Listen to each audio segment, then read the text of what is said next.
And good morning, everybody. I'm Kevin Elkins, and this is News Radio 1440 on your AM dial. I know we make AM relevant again. I know it used to be a long time ago before I got here. We didn't even know where to find it on the dial. Now I get everybody listening to us. Our guest this morning, of course, is William Green, Councilman William Green, and future state representative Charolett Meadows. Love those words of faith, Kevin. Yeah, but right now, they're here to talk about something that has made the newspaper sparked a lot of conversation across Montgomery. Some of it bogus. We don't know the truth, and I don't know if they can talk about a lot of things about it. But Lead Academy has made the headlines lately. A bunch of hyperbole going out there all over across. You got two kind of people in Montgomery: those that support charter schools, and those who don't. Who just don't support it no matter what. Let me understand something right quick though. Your school is still a state. It still comes under the state of Alabama. Right. It is a public school, just like every other school in Montgomery County that's called MPS. Which means that we are not MPS. Right, but you do come under, you do have to deal with the same statutes, the same Title VII stuff.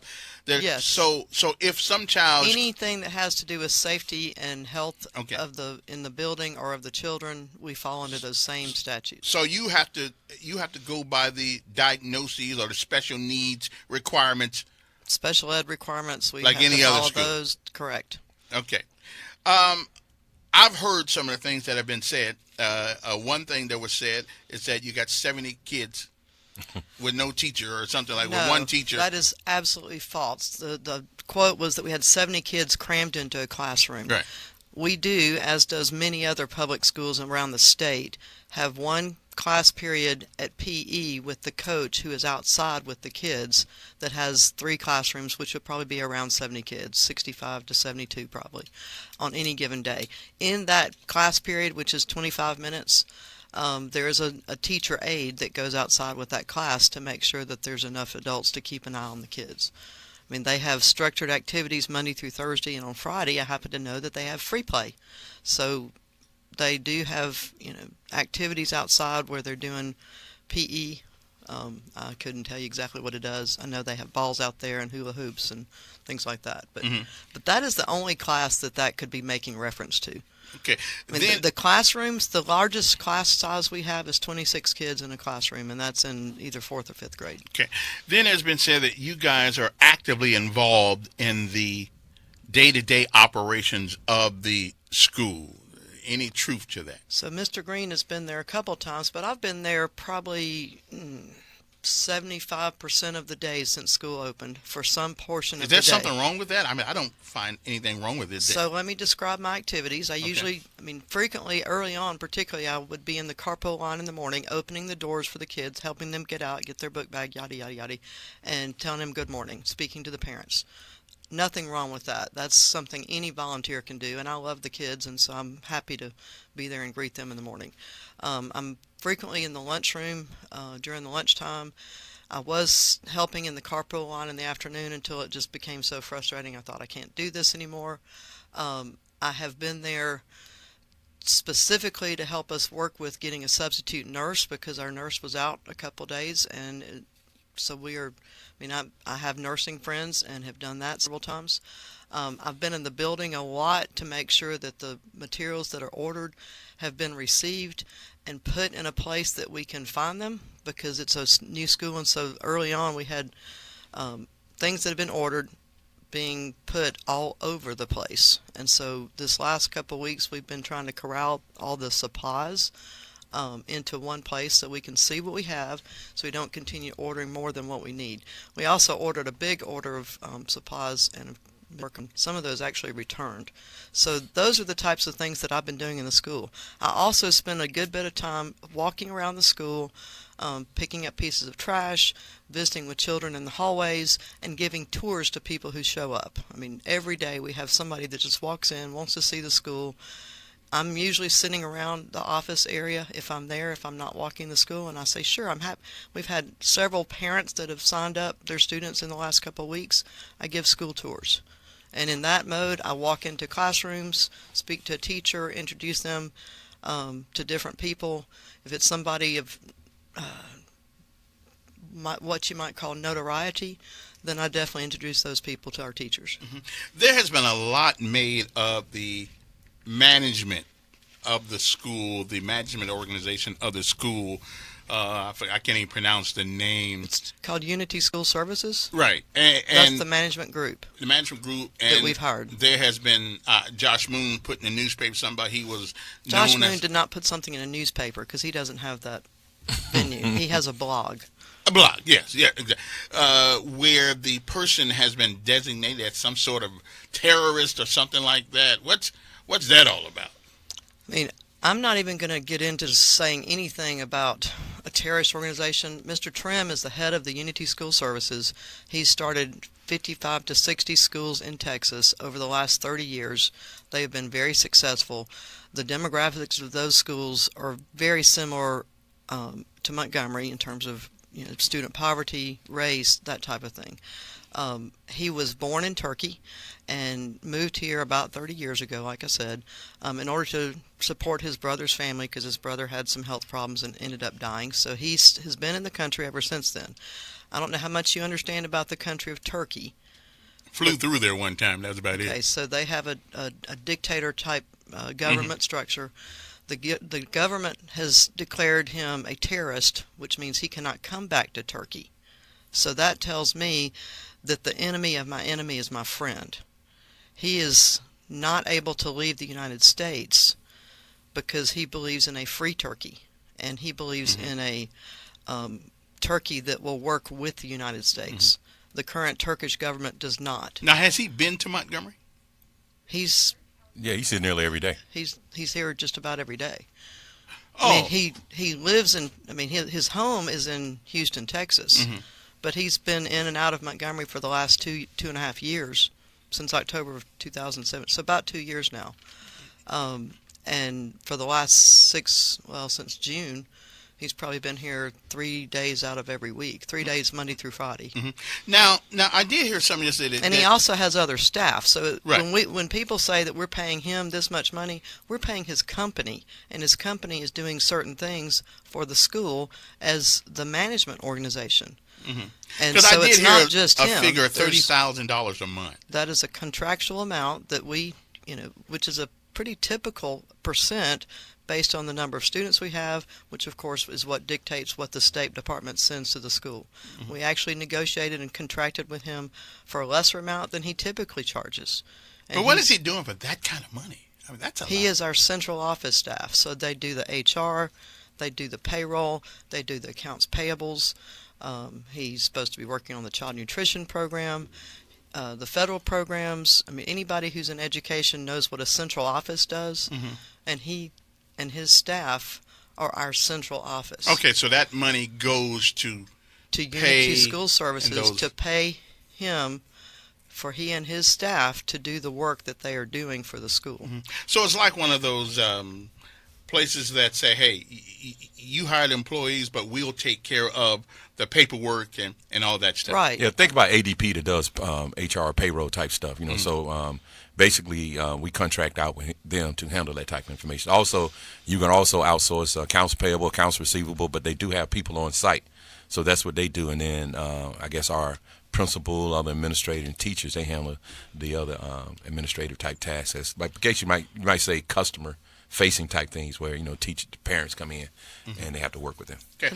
I know you guys cannot be specific about the principal issue, but I'm going to assume that the differences were so that you guys felt as though, we all agreed to disagree, whatever the issue was, because I know it deals with personnel and stuff like that, but it was one of those issues that you guys thought that at this particular time you needed to.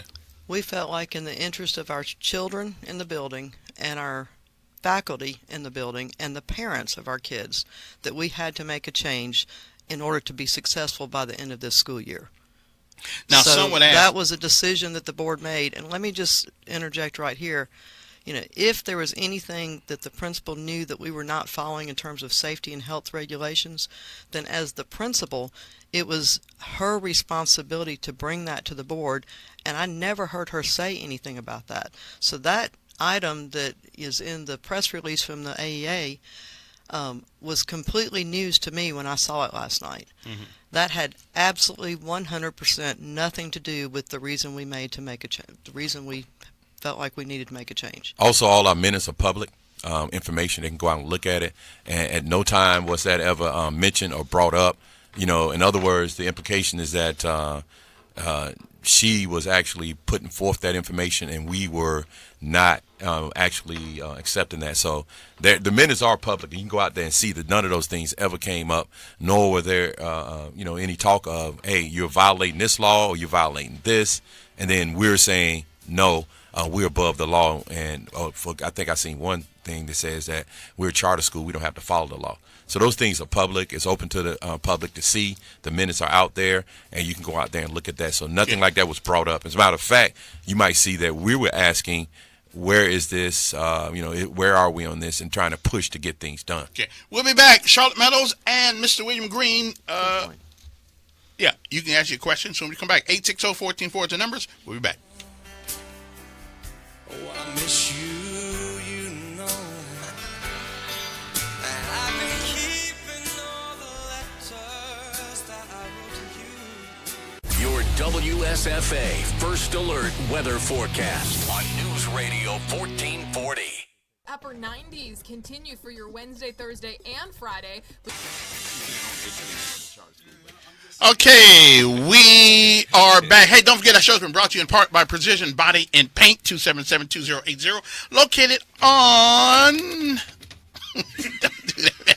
They're located on Atlanta Highway, 4245 Atlanta Highway in Montgomery. Listen, whether you need a little scratch fix or you need the whole car redone, I can't think of a better place than Scott Bowen and Precision Body and Paint. Now, they're open from 7:45 till 5:30, so you got plenty of time to get that car there right now. Okay, so don't forget, tell him we talked about him on the radio so he knows money's being well spent. We got on the phone now and talk to some folks, some regular folks who got questions. Good morning, you're on air. Good morning. Morning. Yes, I have a question for your guest. Hello? Yeah, we got you. I have a question for your guest. I wanted to know, what do you do? You're on the school board. Is that Miss Breyer? Not Breyer, Miss Meadows. Yeah. What do you do to secure our students for graduate, that they are career ready when they come out of high school? Okay. And what are they, if you have already do that? Okay. Now, you got to remember, they only been open 7 weeks. I was on the school board over 7 years ago. My term on the school board ended about 7 years ago. Yeah. And actually, I was not on the school board at any time when Margaret Allen was the superintendent. So the call you had at 6:30 this morning was just off base. Yeah, but as far not as that I don't know her. She's a good friend of mine. She's a neighbor. But as far as Lead Academy is concerned, we're K through 5, and any specifics in terms of getting kids career ready, at this point we don't really have them. But we anticipate that by the time we do get to the 12th grade and kids are ready to graduate, that we will have those things in place. Okay. Good morning, you're on air. Good morning, Kevin. How you doing? Fine. And good morning to you here. Good morning. Ms. Meadows, I've taught in the Montgomery school system, and I know when you were the president of that school board, you weren't the brightest bulb in the box during that time. But now that you're over here in this some people would differ with you. Right, but I'm just saying it looks like it's just a continuation of your poor leadership and management. And something else, I know Dr. Nicole Ivy, we work together over in Coosa County, and she's a person of honesty, integrity, and trust, accountability. And she's 100% right all the time.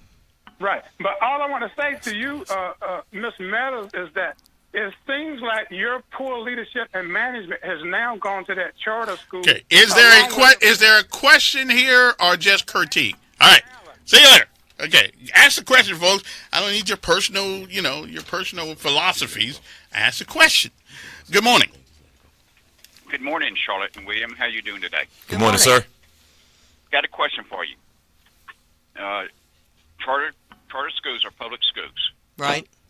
And the teachers, staff, I assume, are public school employees on the staff of MPS? No, they're on the staff of Lead Academy. There is a lot of differences about the way we hire teachers. We determined back in March when we signed our contract with the commission that we would not be a part of the teachers' retirement system or the PHIP Blue Cross Blue Shield health program. We got our own programs for that. We have our own retirement, health insurance, and other benefits. We set up our entire benefit program for employees. When we hire teachers, they are not on a track to be tenured. That's part of the charter school law. So instead of being tenured employees, they are what's known in the state of Alabama as an at-will employee, which is what, if you ever go and get a job, that's what you are. Right, yeah, that's all I've ever been. That's amazing. So let me ask you this. So they're not employees of the public school system. How are you able to get, and I think it's a testimony that you're able to, but how do you attract teachers that really don't want to, I mean, they're not. So there are a number of things that we believe Dr. Ivy did very well for us, and one of those was to hire staff. So we know that we've got some very good people on staff. We also have some first-year teachers that need more support, as would any first-year teacher in any school, than like a teacher who's been in the system or in a system for 6 or 7, 8 years. So we were very fortunate in the short amount of time that we had.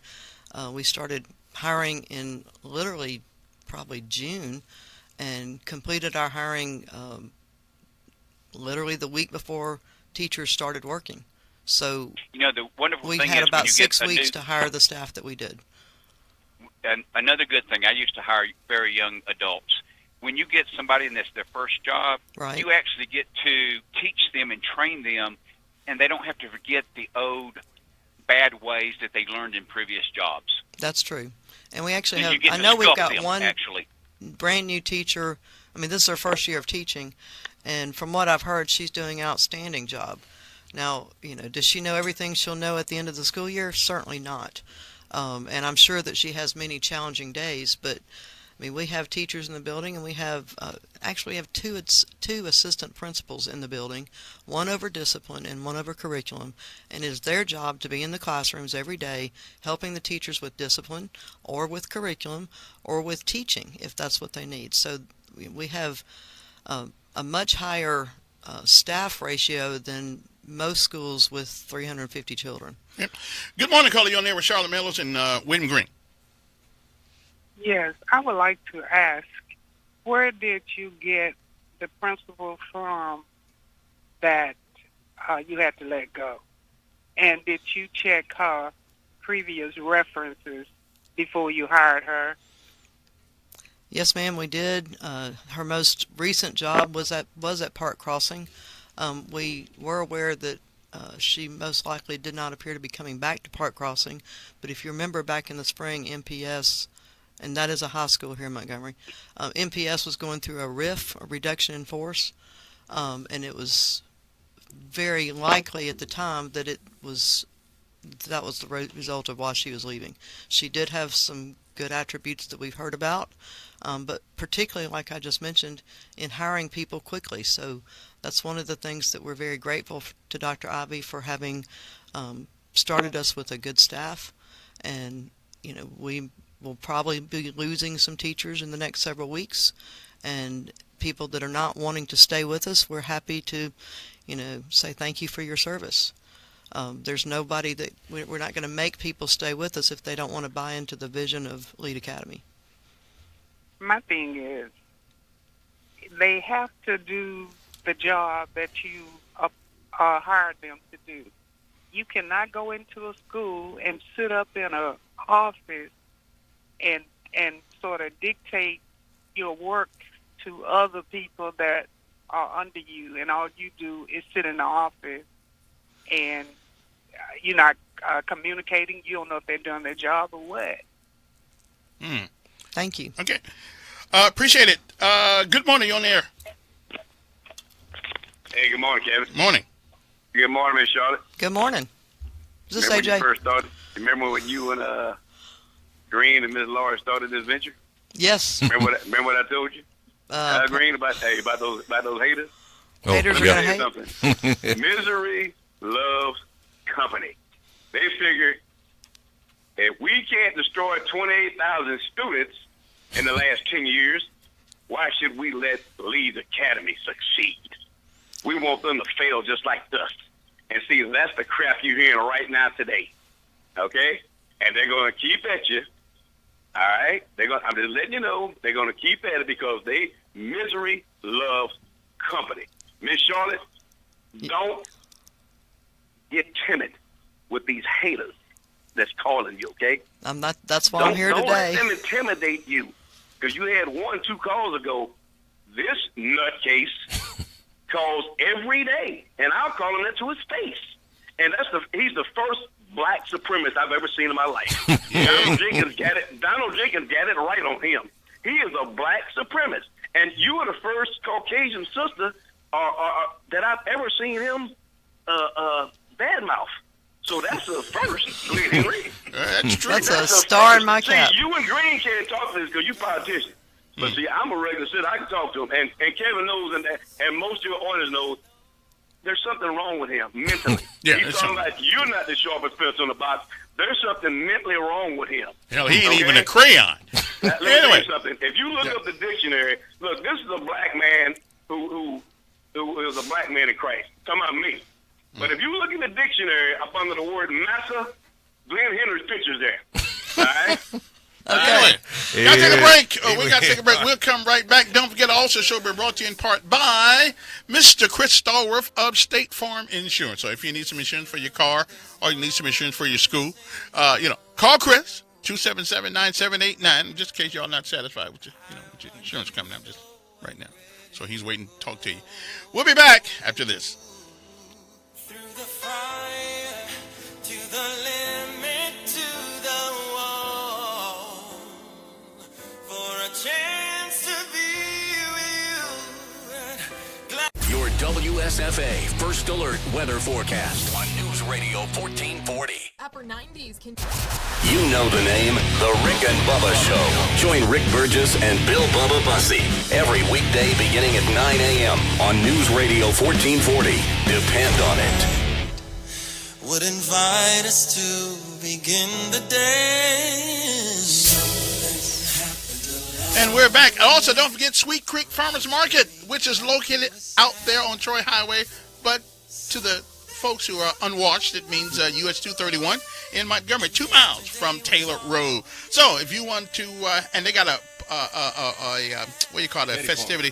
Yeah, they got something going on until it's called a pumpkin festival. Oh, really? And that's going on out there. And on Saturdays they got But I'm gonna go. It's great. You gonna go? And they got a free band. You ever been out to the band? The band on Saturdays, they play free music for you. You can just sit out there and just hang They got a petting zoo eat too. Eat some ice cream. Yeah, they got trains. It's like going to entertainment for It really supper is. or something. They got good ice cream Yeah. too. And they got good stuff and a great restaurant out there. Yeah. So you guys need to go out there, look for a reading room or Karen out there and tell them you heard about them on the radio and have a great time. You don't have to wear your Sunday best, but you got to be on your best behavior when you get out there because it really is a great place to go. Our guest this morning, Charolett Meadows, along with William Green, who are the chairman, I guess, and the assistant chairman of the No, I'm not assistant chairman, I'm co-chairman. I'm the board chair. William's a board member. We're here together. He does a great job. So let me talk a little bit about the accountability that we have in place, because we are accountable, of course, to the State Department of Education. We are also under the Charter School Commission. We actually had a charter school commissioner walk in yesterday, completely unannounced at about 11:15, spent about 25, 30 minutes Yeah, I in the heard building. about that one. Yeah. How'd you hear about that? Well, I got my You got your people. Yeah. So anyway, I'm sure that, we had 3 or 4 people come in completely unannounced yesterday afternoon. I walked them around the building, popped into some classrooms. The comments that I hear is that we have a beautiful building and the children all look happy. Now, for the 7th week of school, we also are accountable to Advance Ed. And so that's an organization that does the accreditation like they do for Montgomery Public Schools. We are under Advance Ed and have to report. We have to do all the compliance monitoring that every other school has to do. There is never a time that I have said we are a charter school, we do not have to follow the law, because we do have to follow the law, and I'm very well aware of that. So, there are some specific laws that we do not have to follow. The laws of tenure is probably the main one that I talk about from time to time when I'm speaking to the public. So that, all the safety features, all the safety and health regulations that exist in any other school, we have to follow that. Somebody told me to ask me to ask you, since you are running for the state legislature, has there been? Does that in any way affect, if let's say you win? Does that in any way affect your position on a school board, and have you gotten an opinion on that? Yes. So let's say we win on November 12th after District 74 goes to vote. Okay. There will be some consideration given by me to specific bills that I can and cannot vote on. If there's specific legislation that affects charter schools or charter management, Which makes sense. You have to abstain or something I might like that. have to abstain from that. That's similar to the way, say somebody's in the legislature as a funeral home director, and there are some, they might have to abstain from voting on those specific bills, particularly if they're going to be benefiting in any way. Now, because this is a volunteer position, none of us get paid on the school board at Lead Academy. We don't benefit in any way personally. In fact, we pay to be on we don't pay, but we contribute. Yeah. You'd have to think about whether or not there's any opportunity for us to benefit. Or so if I'm voting on something that would affect charter legislation, I'd have to really think about, am I going to be able to benefit from this? But have in my you asked case, the Ethics Commission at all? yes, I did.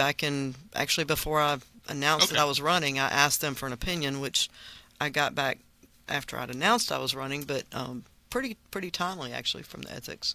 And that's what they said, is if you win, you would need to be aware of specific legislation. Which makes sense. Let's go to the phones. Good morning, you're on air. Good morning, Ms. Mills and Green. Good morning. Good morning. A question I have is, how many people make up your board and who all are on the board? There are 4 of us that we have had from the beginning. We did have a 5th person who was a retired educator. She lives out of town and decided that she couldn't keep coming back and forth as much. So she resigned in July. The 4 members are myself, Mr. Green, Dr. Lori White, and Ryan Cantrell. We did actually yesterday issue a call to the parents of the school because we are required to get a parent on the board. So we've got a deadline of October 14th. If any parent wants to join the board, we've asked them to send a letter and a resume to my email address, and we sent that request out to parents yesterday. All right. Appreciate it. Good morning, you're on air. Hey, good morning, Elkman. Morning. All right, I got 3 quick questions for your guest, Kevin. They require yes or no. Okay, the first one, and this is coming, and this is, I guess, directed at Meadows and Green. The first one is coming from Larry Lee's article. The director of Lee was asked Monday at the Charter School Commission meeting, did he live in Montgomery? He replied, yes. She just said he lives in Texas. Where does he live? He has an apartment in Montgomery, and he has a home and a wife in Texas. He usually flies here on Sunday and flies back on Wednesday or Thursday. Second question. Did Lori White send an email encouraging those employees to not vote for Stephen Reed? She sent an email explaining who Stephen Reed was to Lead Academy. Did she send an email asking them not to vote for Stephen? She did not send it. I did not specifically see the email, but I know what it says. I know she was going to lie, Kevin. Check your Facebook page. I'm going to send you the email. Thank you. Well, I didn't see the email, so I don't know exactly what it said, but she explained to the to the teachers who were employed by a charter school the significance of Mr. Reed's perhaps winning the mayor's race to Lead Academy and to any charter school coming up in Montgomery. Good morning, you're on air. I do have a question. Do the students that you get in that school, are they required to be tested? No. In other words, we have open enrollment, and we accept any student. And as you know, like I said, we're dealing with some of the same issues that the Montgomery Public School System is dealing with. But what we're trying to establish is a new culture at Lead Academy. That's why it's very important that we have the right leadership to not allow some of those same issues that were prevalent in some of the Montgomery Public Schools that led to issues. So that's the reason why we thought it was imperative that we make the change that we did in order to set the right culture to deal with some of those issues that are plaguing other schools. All right, here's the question. If you're not testing them, how do you determine what level they're actually at before they're enrolled? Let me answer that one. Go ahead. So the students that came to us who have already been tested in a previous school are part of a system called iNow, which every school in the state has.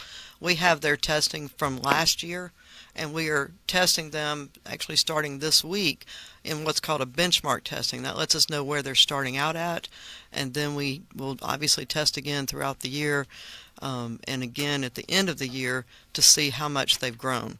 So it's not that we don't test them, it's that we don't test them before they enroll. We don't test them before they start. What about the professional development for the teachers? We had 2 full weeks of professional development at the beginning of our teachers started working on July the 29th. So they had 2 weeks of PD and then a week of preparation for the school year to start. And then school started on August 19th. So there was 3 weeks that we had our teachers employed and working before school started in order to be ready for the first day. Is that parallel to the normal system or another? The normal system has a total of 7 days of PD per year, and usually it's 5 days at the beginning of the school year and 2 days during the school year. We had 3 weeks. Plus, we're going to have PD again on October 14th, the first Monday back after school in January, and I think there's one more sometime in April or May. Okay, thank you. So we have 18 PD days. Sound like you're doing pretty good on that area. Good morning. Yeah, Mr. Meadows, I see the lead board is doing the same thing that the Montgomery School Board is doing. I think y'all getting off to a very poor and bad and unprofessional start. That's based on the media reports. We'd invite you to come to our school. Stevie Reed will be the next mayor of the city of Montgomery, and you have already damaged the relationship between Lee School in the city. I'm not sure that I did that. The city don't have anything to do with the schools.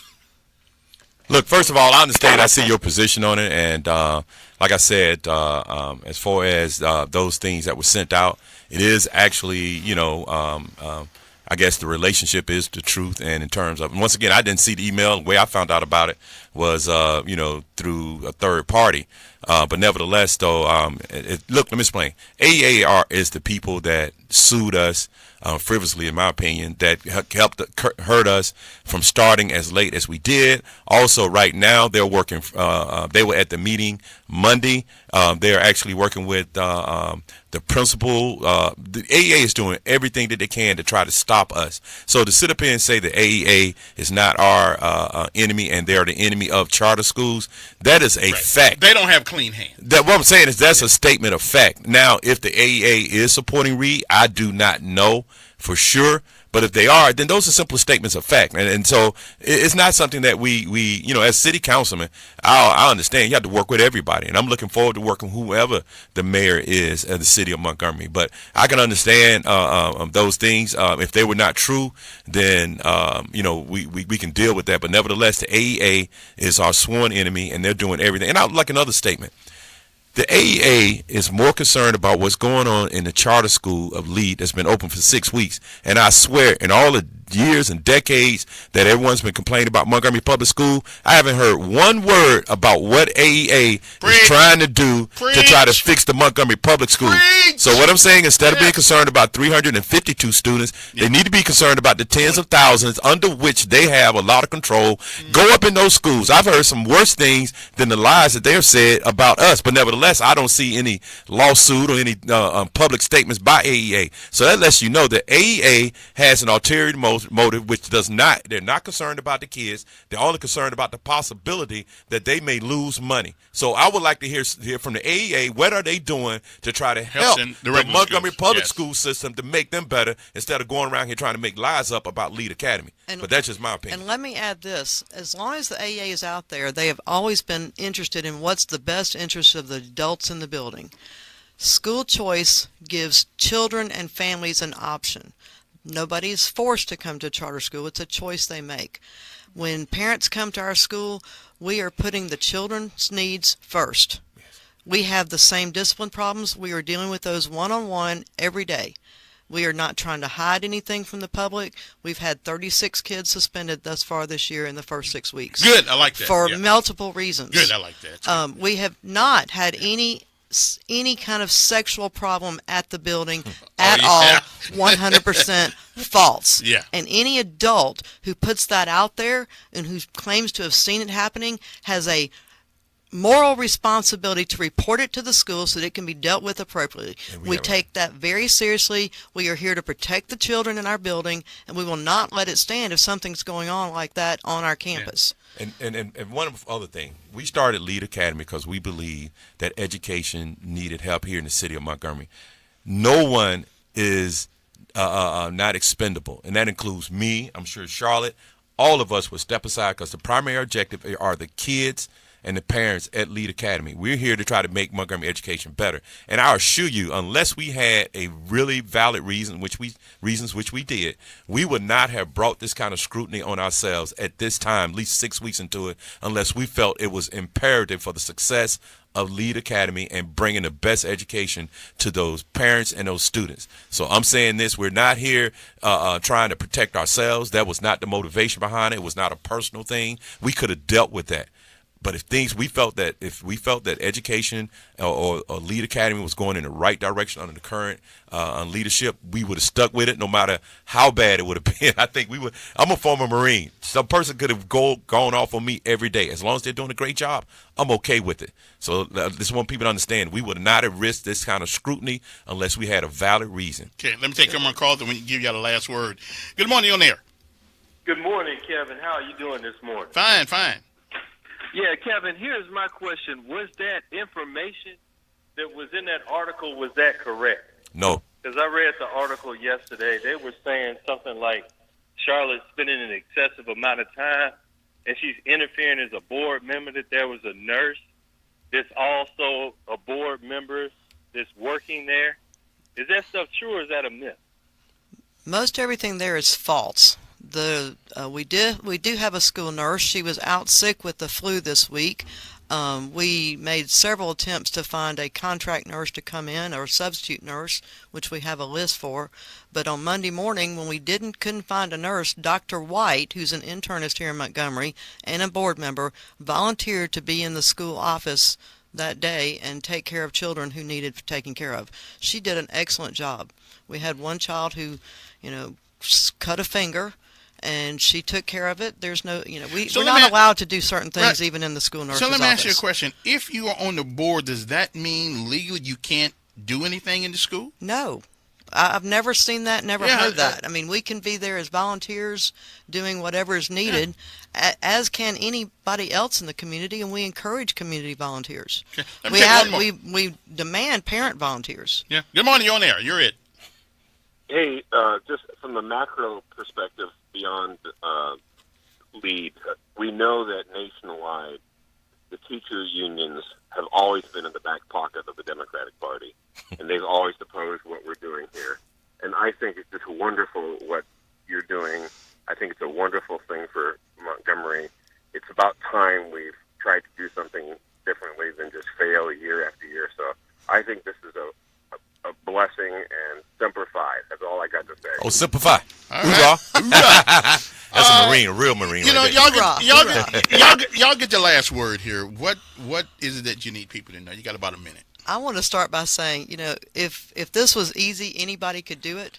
We are trying something different and new in Montgomery to give parents and families options, and we know that it will take a lot of work to make it succeed. But we are committed to doing everything we can to make that happen, because the children and the families in Montgomery, and for that matter, the community of Montgomery at large, deserves better education than what we've been getting and what we've been providing for several decades now. So that's our goal, is to continue to work to give children the best education they can get. All right, and finally, there's going to be a public meeting tonight at 6 o'clock dealing with some of the issues that you may have heard about. It's a board meeting. It's a board meeting, so come if you got any other additional questions. It's going to be at the school? At the school, 6 o'clock, so come see us if you have any other questions. Once again, as Charolett stated, the success of LEAD is very important for the kids and the future of education here in Montgomery. And we will not stand in the way, and we'll make as many changes as we need as long as the objective is get it done. Now, your WSFA 12 News Update on News Radio 1440. Good morning, I'm Tanya Terry in the WSFA 12 newsroom. A Montgomery nightclub has been given more time to improve or risk being shut down at last night's Montgomery City Council meeting.